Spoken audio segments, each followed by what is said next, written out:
before lunch, I was very intrigued to see what this talk was about, with the intriguing title of how it's good to be a cockroach. So I'll hand you over to Rob Leslie. Good afternoon, everyone. As John said, Rob Leslie is my name. I've been in startups for 30 years. Not the same one for 30 years, but I've been in it for 30 years. How many people know what I'm referring to here when I talk about a cockroach? Anyone? One person, I told him what it was earlier. This is a phrase that is coming out of Silicon Valley at the moment, and it refers to the relationship between organisms that have survived for billions of years, essentially untouched, and others that have blown in and become extinct or figments of people's imagination. And it's the contrast between a cockroach and a unicorn. All the talk for the last 2 or 3 years, 5 years maybe, has been about unicorns. Essentially, companies that grow extremely fast, get their billion-dollar valuation, may have a huge number of users, they never generate a penny in revenue or profit, and then suddenly overnight disappear or are acquired because a bundle of VCs are about to lose their shirts on their investment. Everything I'm talking today about essentially is why it's good to be a cockroach and survive. It's not about being big, it's about being there to play.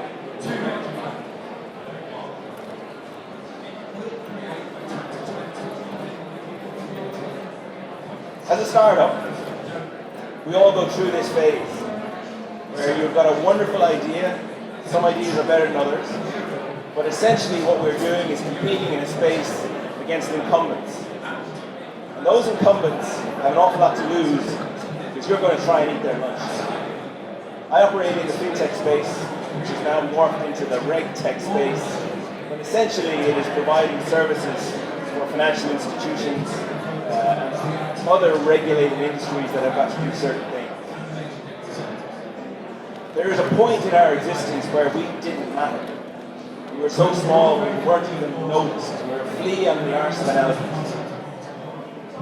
But we're now getting a little bit bigger, and people are starting to pay attention to what we do. And it is exactly this problem. When you start to get noticed and you become a threat to the existing incumbent, they will try to put you out of business. They will try to crush you. And you've got to be aware of that and avoid it at all costs.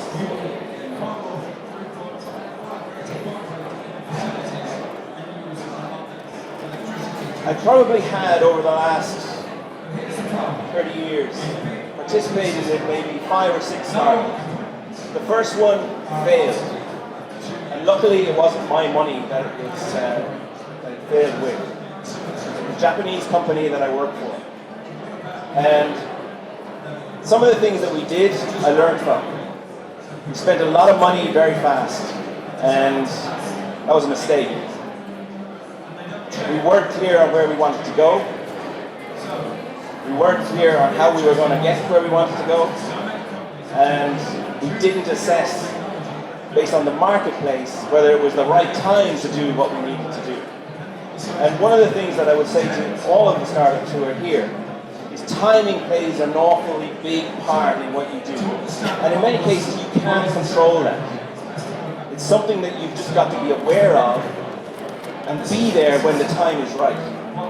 So some of the things I will talk about is how do you survive up to the point where the time is right, where you get this convergence of things coming together that suddenly says, I've got the right product, the right time, the right customer, the right opportunity, the right regulation, and it all creates this sort of nexus of forces that comes together to propel you to the next level of your existence.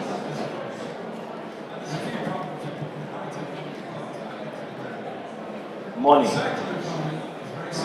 Watch every penny you spend.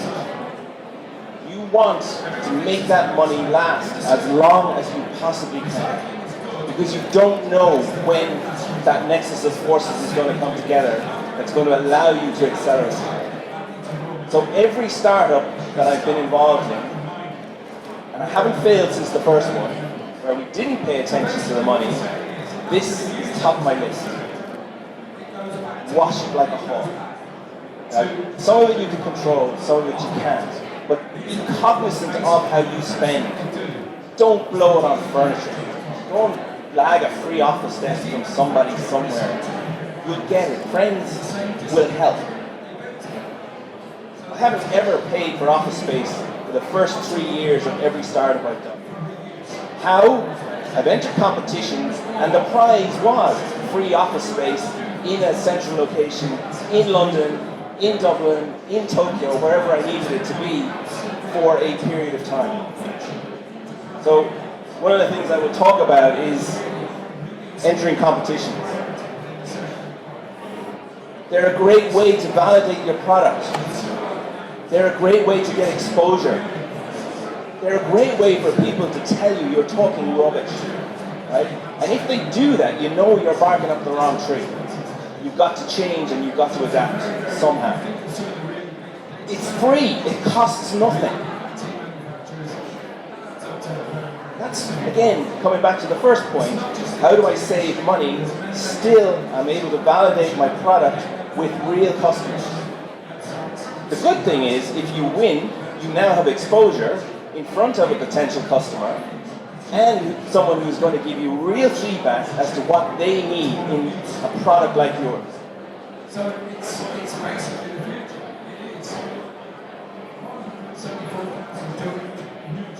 understand what makes you different. Don't be another pizza delivery app. You've got to create that unique pull that allows the customer to say, yeah, I need this because nobody else is selling it to me. And that takes a bit of work. It doesn't generally arrive on your plate. You've got to create it. And that means testing your ideas with whoever you need to test them with. Generally, again, networking sessions are great. You'll meet a lot of people at that. Going to meetups, doing these, a colleague, a friend of mine was doing an insurance weekend recently, and he was testing his ideas, his product, with real customers and how they responded to it. And a lot of very valuable feedback came through that process. It's free, costs your time and a bit of effort, but a great way to do it. So highlight your strengths, play to your strengths, and downplay your weaknesses. You've got to be the one that stands out in millions. Or maybe not millions, but you've got to stand out. You've got to have that unique differentiating factor that a customer is going to want to pay money for.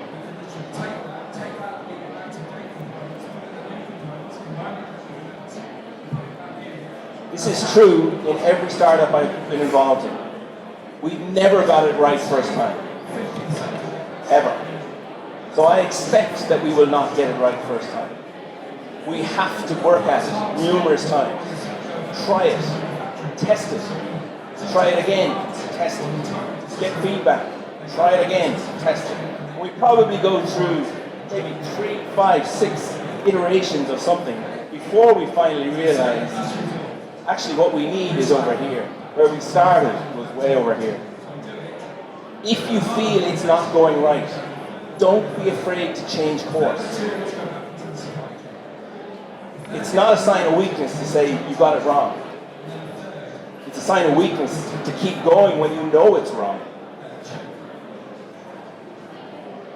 So figure it out as quickly as you can and iterate as quickly as you can. Become an expert. There are so many experts on social media these days. And it is generally self-made. They've become the voice. Because they talk about stuff and people listen to what they say. There's one guy in Cork, Pat Phelan, some of you will know who he is. Pat's a serial entrepreneur. But Pat talks a lot and he's very good at it. And I follow a lot of what Pat says. Sometimes he's talking a load of it. But he has become the guy that people look to for advice and guidance on certain things. So if you are clear on what your uniqueness is, you've landed on it, become an expert in it, so that people look to you to be the guy or the girl who knows whatever it is they're seeking advice and guidance on. And you will end up being invited to stand in conferences and talk about your experiences or whatever. And the more that happens, the better the platform for your business, the more likely you are to succeed. So it's about creating, I suppose, that critical mass where you're able to push your business along.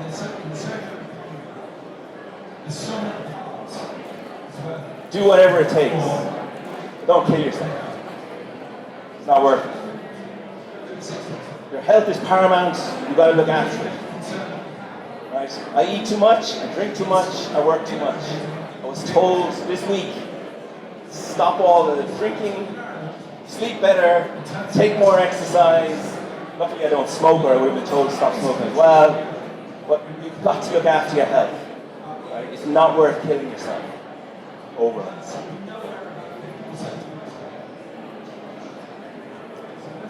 Be modest. Don't expect that you're going to change the world with a product and 3 people working in a company. You've got to position yourself right with your customers. Again, we're working with a company right now that is a global telco, deal with 135 customers. Each of those customers has between 5 and 25 million subscribers. Their question to us is, how can we work with you? Because you're only 3 people. That's a really hard question sometimes to answer. It's like, well, if you do business with us, we're going to be 300 people very, very quickly. So, the money and the resource issue gets dealt with automatically, but it's how do we support the progression of the technology? How do we compete against threats that come in that are going to say, we've got something that's better than what you have? So you've got to maintain those differences all the time and communicate them well.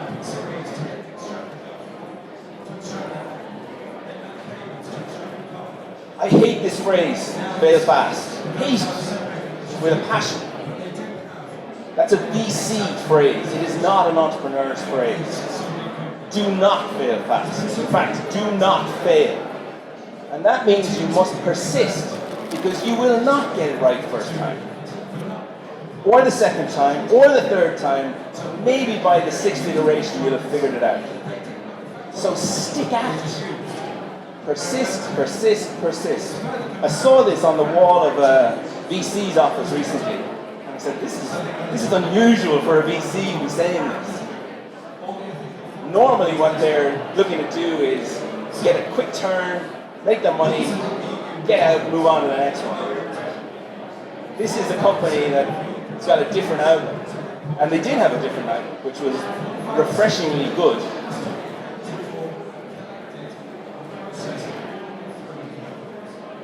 Pick your priorities carefully. You only have so many people, so much resource in your business. You can't do everything, so you've got to be really clear on what you're focusing on. Just to give you a little bit of background on the 2 companies that I'm involved with at the moment.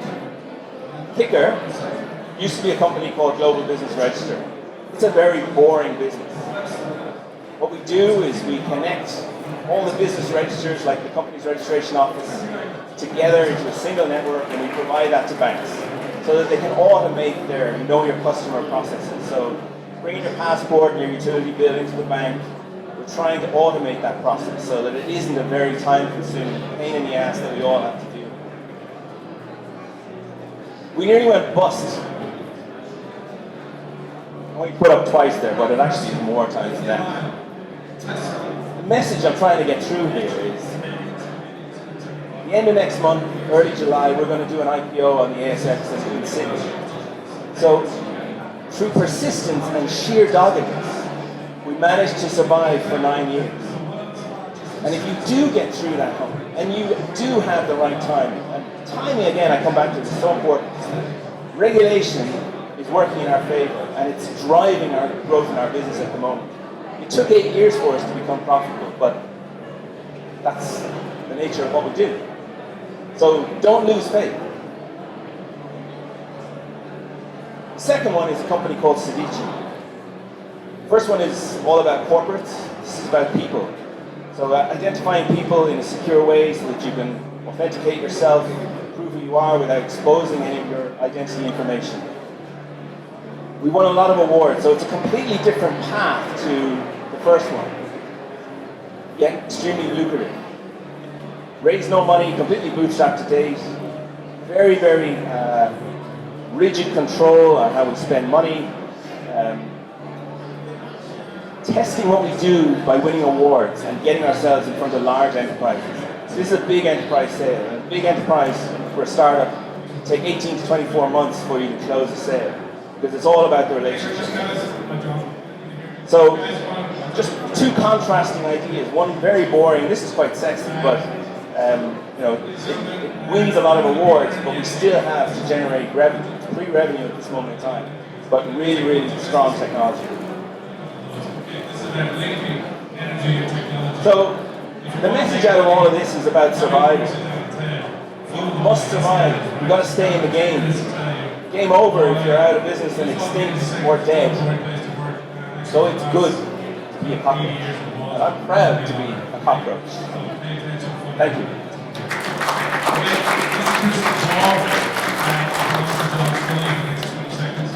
Thanks, Robert. We have time for some questions if anybody.